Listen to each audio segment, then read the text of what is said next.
8 in a row. Is it safe to say after this one you guys are just finding ways to win? Well, we're resilient again, that's for sure.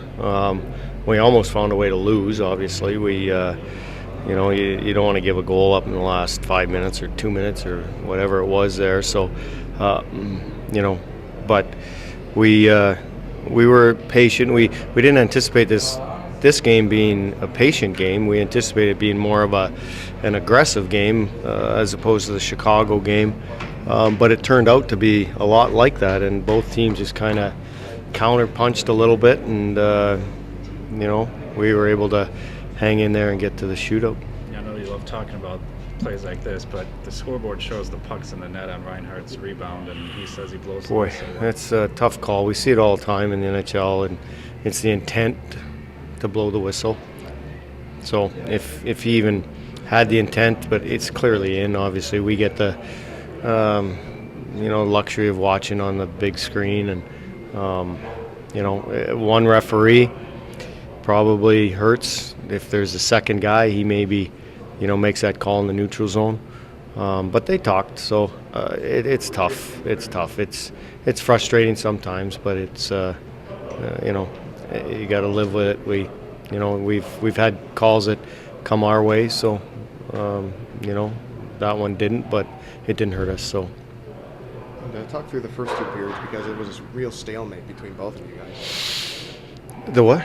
The first two periods. It was a real stalemate. Yeah, that's what we were saying. It turned into a patient game. We thought that it was going to be way more aggressive and counter-punching and, them pinching and getting an odd man rush. And we asked our group to, to be aggressive as well and to use that. And when we get our opportunities, like play fast. And it turned into a real slow kind of game. It just, for our two hockey clubs, that's not the usual way that we play. So it was a little bit uncharacteristic of the games that we've had, but in the past and even this year.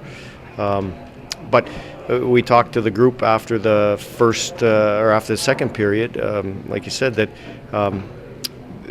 we have to stay patient now, and that we'd been there before. You get through a stretch like we're in, and you get through different situations, and we've been there. So the guys are able to draw on past experience and end up ultimately getting the job done.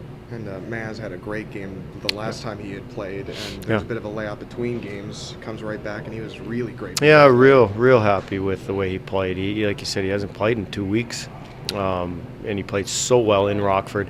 The thing that in hindsight was a good decision on Dave Rooks, our goalie coach, is here.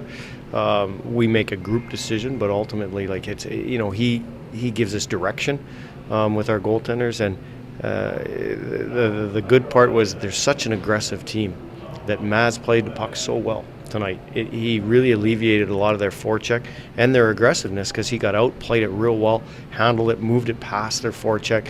They never got into a rhythm, and we were able to get out of our zone ultimately because of it. So that was a real positive for us tonight. And then clearly he stopped the puck when he had opportunities. And Fiala's return to the lineup tonight didn't necessarily get a point, but he was very active. Boy, he's real good. He created every time he was on the ice. He created. He had scoring chances. He gave his teammates scoring chances. He worked. He skated. Some things that Kevin hasn't not done consistently through the start of the year. It's a real good game for him to draw on and to play. Played with a lot of pace. No penalties. Just did a lot of real good things tonight. So he's got to put that one in the memory bank, and we'll reinforce it clearly with him. And Freddie Gaudreau last year was sort of on the fringe of being here and being in Cincinnati, and he's had a tremendous finish to his season last year, and he's carried it right into this year. Yeah, that's a good point. His last 2 hockey games that he played for us, we were out of the playoffs. We played him a ton. We asked him just to translate his skill level from practice into the games. He did that those last 2 hockey games. He brought that, and it's funny to say that, but he brought those 2 hockey games into training camp, was real good, and then he's continued it through the year. Freddie's a guy that you watch him in practice and off the ice. He is intense. He trains. He plays, practices, trains all the same way, and it's allowed him to have success. He has great skill. His hands are great. He does so many real good things out there, but he's earned what he's getting right now. Any update on Alm or Moses? They both actually skated today by themselves after practice. I actually don't know the report afterwards, but it's positive that they were actually both on the ice. Thanks, Steve. Okay, guys. Thanks.